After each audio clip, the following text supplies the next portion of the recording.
প্রধানমন্ত্রীর কাছে 10,000 স্বাক্ষরের বই নিয়ে কিন্তু আমি সত্যিই আসব, এবং আমাকে কিন্তু ওই দিন এভাবে ভাগিয়ে দেওয়া যাবে না। প্রধানমন্ত্রীর জন্য কি ভাত নিয়ে যাবেন? না, ওই দিন বিরিয়ানি নিয়ে যাব। আমাদের দেশের সবসময় কিন্তু মাথাটা পচা দেখেছি, এটা তো সত্য। সরকার প্রধানদেরই কিন্তু ওইরকম কোনো কখনোই আমরা দেখিনি যে সদিচ্ছা এরকম, যেটা দেখলেন তারেক রহমান সাহেব নিজেই বের হয়ে গেছে, এরকম তো ছিল না, আমাদের ছিল না। আমরা এখন তিনি তো অন্তত পক্ষে শুরুটা করেছেন। হ্যাঁ, এই শুরুটার ভবিষ্যৎকে আপনি কিভাবে দেখছেন? এই শুরুটার ভবিষ্যৎ আমি যেটাই বললাম যে আমরা তারেক রহমানকে নায়ক হিসেবে নিয়ে এসেছি, কিন্তু উনাকে যেদিন রিসিভ করা হলো উনি তো আর 300 ফিট ময়লা করে নাই। 300 ফিটটা বলেন না কারা গাছগুলো কেটে ময়লা করেছে, বলেন। সেই ধরনের ইয়ে তো আছে, সেই বিষয়টা দায়িত্ব নেবার পর থেকে, হ্যাঁ, উনি দায়িত্ব নেবার পর থেকে যে নিচের যে মানে হচ্ছে একদম অবস্থা, যাদের সাথে আমরা একদম সরাসরি কানেক্ট হই, নিচের কথা তো বলবোই, সামনে সময় আছে, কিন্তু উপরের বিষয়টাকে কিভাবে দেখছেন আপাতত? আমি বিষয়টা যেটা বোঝাতে চাচ্ছি, সেক্রেটারিয়েট যদি নিজেদের মতো করে প্ল্যান ডেভেলপ না করে এবং প্রশাসন যদি স্ট্রং না হয়, আমি কিন্তু এই জিনিসটা অন্য কোথাও করতে পারতাম। কেন করেছি? সরকার তো যাবে আসবে ভাইয়া, কিন্তু তারা তো যায় আসে না। তাদেরকে আপনি চাচ্ছেন যে, আমি চাচ্ছি যে তারা সরকারকে সহযোগিতা করুক। তাদের সহযোগিতার অভাব আছে, আপনি কি এটা বিশ্বাস করেন? নো ডাউট, এটা তাদের অনেক অনেক বেশি আছে। দেখেন, আমাকে যেভাবে টর্চার করা হয়েছে, আমাকে যেভাবে টর্চার করছে সবাই দেখেছে, কেন আমাকে টর্চার করবে তারা? কিন্তু আমি এটা বলেছি, যদি ধরেন সচিবালয়ের ভেতর থেকে একজন ঊর্ধ্বতন কর্মকর্তা এসে 2-3জন একটা টিম নিয়ে এসে দাঁড়িয়ে বলতো, আপা আপনি যা বলছেন আমরা এই সমস্ত বিষয়ে প্রধানমন্ত্রীর সাথে বসবো, আপনি সুন্দর করে চলে যান আপা বাসায়, আপনি যা বলেছেন খুব ভালো করেছেন, দরকার হলে আপনার ভাত আমরা খাবো, আপনি বলছেন প্রধানমন্ত্রীকে ভাত খাইতে, আমরাই খাচ্ছি, এখন তো প্রধানমন্ত্রী নাই, আমরাই খাচ্ছি আপনার ভাত, আমরাই কিনে নিলাম আপনার ভাত, আপনি বাড়িতে চলে যান, আপনি যা বলেছেন এটা নিয়ে আমরা বসবো। সমাধান কাকে বলে? মানে যদি আমি কানাডাতে দাঁড়াতাম, কানাডা তো প্রশ্নই আসে না, যদি এরকম একটা সিচুয়েশন কানাডাতে হয়ও এবং সেখানে যদি কেউ বসেও, আপনার কি মনে হয় সেখানে প্রেসিডেন্ট কি এরকম করবে নাকি? সে নিশ্চয়ই নিজে এসে বলবে যে ঠিক আছে, এমন অবস্থা তারা সম্মান করে, একবারে যে এরকম ভাবে তুলে দেয় ব্যাপারটা তা নয়, ডেফিনেটলি একটা সিস্টেমেটিক ওয়েতেই ডিল করে, এটা শুরু থেকে করে আসছে। রাইট, কিন্তু আমাদের শুরুটা কবে হবে বলেন?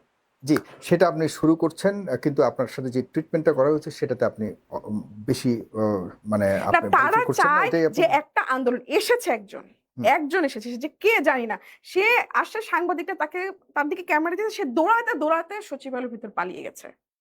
সে এসছে, আমাকে এসে বলছে আপনি একলা একটা মানুষ এখানে বসে কিভাবে সমস্যার সমাধান হবে, কি জন্য আন্দোলন করতে হয় অনেক মানুষ নিয়ে এসে। ওমা, উনি এসে আমাকে এই কথাটা কিভাবে বলে, মানে উনি কি চায় যে আমি মানে ভাঙচুর করি?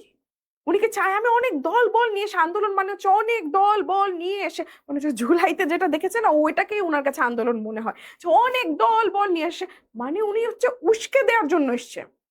আমি খুব সহজে বললাম, উনি বাইরে এসেছে উস্কে দেওয়ার জন্য। ধরেন উনি যদি সমস্যার সমাধানের জন্য আসতেন, তাহলে কি উনি এই কথাটা বলে যে আপনি একলা এসে বসে কি সমস্যার সমাধান করবেন? আসতে হইব দল বল নিয়ে। তখনই ক্যামেরাম্যানরা ওনার দিকে, যত ক্যামেরায় ভাইরা ছিল সব ওনার দিকে কেমন বলেন তো দেখি আপনি কি, এটা শোনার পর সে মানে কথাটা তো রেখে দৌড়াতে ভেতরে চলে গেছে। তো যাক, আমার কথাটা হচ্ছে কি, সমাধানের টেকনিকটা ওরা জানে না। না, সেটা ঠিক আছে, ডেফিনেটলি আপনি যেহেতু শুরু করেছেন একটা ব্যতিক্রমী একটি বিষয়, এর আগে কখনো এটার সাথে আমরা শেষ করতে চাই। আপনি বলছেন আমি শুরু করেছি, এটা খুব ভালো একটা ব্যাপার, আমি দ্রুত শেষ করতে চাই। তার কারণ হচ্ছে আমার বাচ্চা, একজনের বয়স 4 বছর, একজনের বয়স 2 বছর, এই দুইটাকে রেখে আসা বাইরে আমার জন্য অনেক টাফ। আমি 1 মিনিটের জন্য চোখ এখান থেকে ওখানে করলে দেখি একটাকে খামচি দিয়ে রক্তাক্ত করে ফেলছে, ঠিক আছে, একজন গ্লাস ভেঙে ফেলছে পানি খেতে গিয়ে, আরেকজন মানে হ্যাঁ, মানে একটা না একটা কিছু দুজনের মধ্যে চলতেই থাকে। তো একটা ইনসিকিউরিটিতে আমি ভুগি যে যতক্ষণ আমি বাহিরে থাকি, আমাকে ওখানে যেতে হবে। আমি তো রাস্তায় থাকার মানুষ না, আমার এডুকেশনাল ব্যাকগ্রাউন্ড থেকে শুরু করে আপনি অন্য ব্যাকগ্রাউন্ড, আমার জব ব্যাকগ্রাউন্ড আপনি যদি সার্চ করেন তাহলে দেখবেন যে আমি কোনো কালেই এমন ছিলাম না, ইভেন আমার শিক্ষকরা আমাকে দেখে বিশ্বাস করতে পারে নাই যে এটা আমি। ওকে, তাহলে খুব নিভু বাতিটা জ্বলে উঠেছে হঠাৎ করে। আমি খুব বিরক্ত, যে বললাম না, আমার দুধ, ওই বাচ্চার দুধের যে গন্ধ, ওইটা আমি অ্যাকচুয়ালি নিতে পারি, তারপর থেকে আমার কিছুই ভালো লাগে না, যা দেখি তার মানে তাই আপনি খারাপ লাগে। প্রধানমন্ত্রীর কাছে চাচ্ছেন যে এটির একটি আশু সমাধান। উনার সেক্রেটারিয়েটসদেরকে নিয়ে উনি একটা সমাধানে নিয়ে আসুক। উনার মন্ত্রী অকার্যকর, হুম।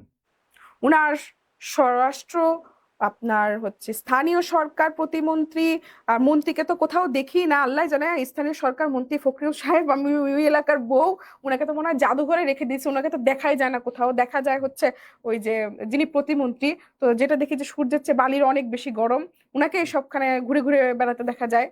তো মানে ব্যাপারটা হয়ে গেছে কি, কাকে যে বলবো এটাও বুঝি না, উনাকে বলবো না ইনাকে বলবো, এটা একটা আচ্ছা, বিষয়। মাননীয় প্রধানমন্ত্রীকেই বলে দেন তাহলে হলো।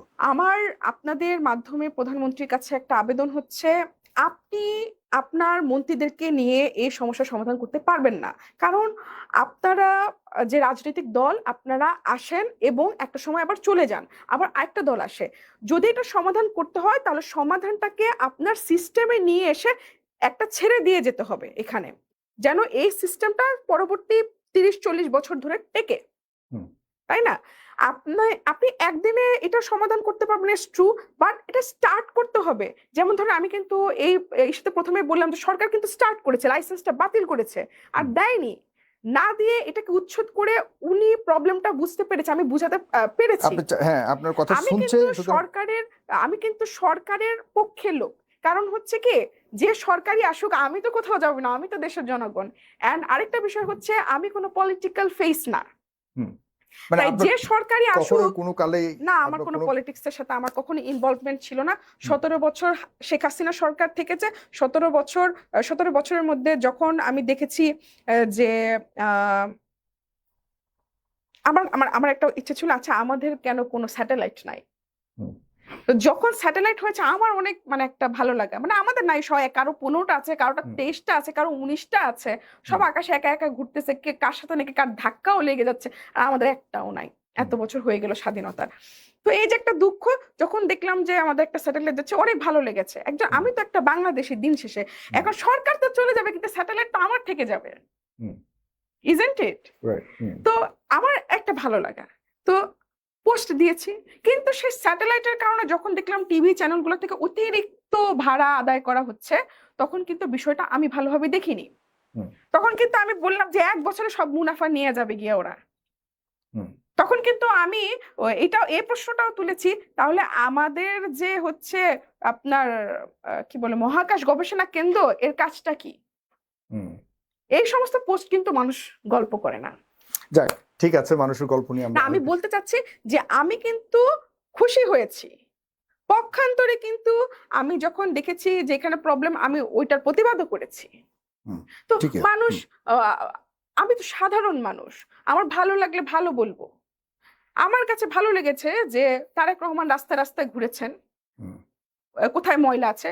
আবার খারাপও তো একটা লেগেছে, তার কারণ হচ্ছে তিনি তো রাস্তায় কেন ঘুরবেন, তিনি, তার তো মানে সবকিছু আছে, তার তো লোকজন রাস্তায় ঘোরার জন্য আছে। লোকজন নিযুক্ত ছিল, তারা তাহলে কি জি করলো? সেই সিস্টেমের পরিবর্তন করবেন এই প্রত্যাশা আমরা সবাই করছি, এবং সুহানা শিফাও করছে যে মাননীয় প্রধানমন্ত্রী যেন এই বিষয়গুলোকে খুব কড়া নজরদারিতে রাখেন, এবং যার যে দায়িত্ব সেটি সঠিকভাবে পালন করছেন কিনা সেটিকেই হয়তো মনিটর করলে সবচেয়ে বেশি সুফল আমরা পাবো। কারণ মাননীয় প্রধানমন্ত্রী এক হাতে তো আর সব জায়গায় ঘুরে ঘুরে দেখা সম্ভব নয়। সুতরাং তিনি যেসব দায়িত্ব যাদেরকে দিয়ে রেখেছেন তাদেরকেই নিয়ন্ত্রণ শক্তভাবে করুন, তাদেরকে মনিটরিং করুন তারা কি তাদের দায়িত্ব পালন করতে পারছে কিনা বা করছে কিনা, তবে হয়তো পরিবর্তন আসতে পারে। যারা শিফা শুরু করেছেন, আমরাও যে যার জায়গা থেকে আমরা প্রধানমন্ত্রী বা সরকারের দৃষ্টি আকর্ষণ করবার জন্য সুশৃঙ্খলভাবে আমরা আমাদের মত কি বলা যায় মত ব্যক্ত করতে পারি, অথবা সুন্দরভাবে আমরা প্রতিবাদ করতে পারি। এভাবেই আর একটা জিনিস আছে, একটা ছোট লাইন, প্রধানমন্ত্রীর কাছে 10,000 স্বাক্ষরের বই নিয়ে কিন্তু আমি সত্যিই আসব, এবং আমাকে কিন্তু ওই দিন এভাবে ভাগিয়ে দেওয়া যাবে না।